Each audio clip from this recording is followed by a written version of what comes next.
fait un premier volet de recherche photographique autour du bassin aéroportuaire du Bourget. Enfin, c'était une commande du Conseil général de Seine-Saint-Denis et puis on était en résidence à la capsule du Bourget et on a passé 2 ans donc, à faire cette campagne photographique. On a fait 400 photographies, on a photographié 70 bâtiments et en fait ça a donné lieu à une exposition justement à la capsule en 2015.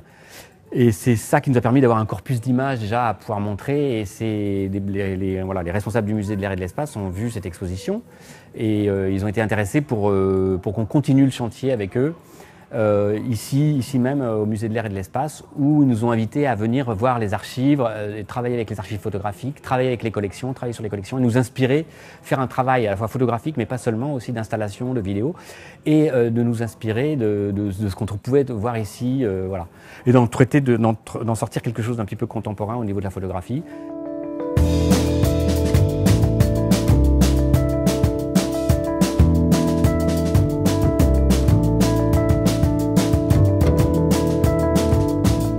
Le projet des époux Perret, qui était en résidence à la capsule, était également adossé à un projet de la direction du patrimoine du conseil départemental, qui avait travaillé d'ailleurs avec le musée et la documentation pour éditer cet ouvrage, L'aéroport du Bourget entre les lignes. Et il y avait eu une exposition d'ailleurs sur les grilles de la plateforme aéroportuaire, une exposition photo. Le musée lui-même était en train de mettre en valeur ce patrimoine aéroportuaire qui est quand même assez unique. Donc il y avait pas mal de choses qui allaient dans le même sens pour nous donner envie d'accueillir ce projet Latitude.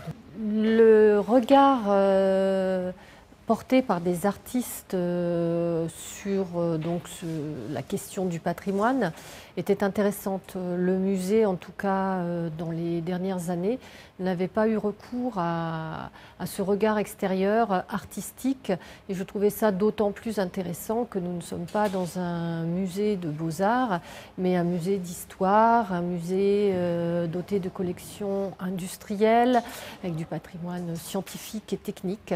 Donc je trouvais intéressante aussi cette rencontre qui permettait très probablement de renouveler l'image du musée, peut-être de conquérir un nouveau type de public qui serait peut-être davantage attiré par cette thématique artistique, la photo aussi qui a son public. C'est la première fois que le mois de la photo ouvre ses portes sur le Grand Paris, qui est également un des pivots désormais de la communication du musée, puisque nous regardons à l'horizon 2024 le projet de Grand Musée avec l'arrivée du métro automatique, le Grand Paris Express.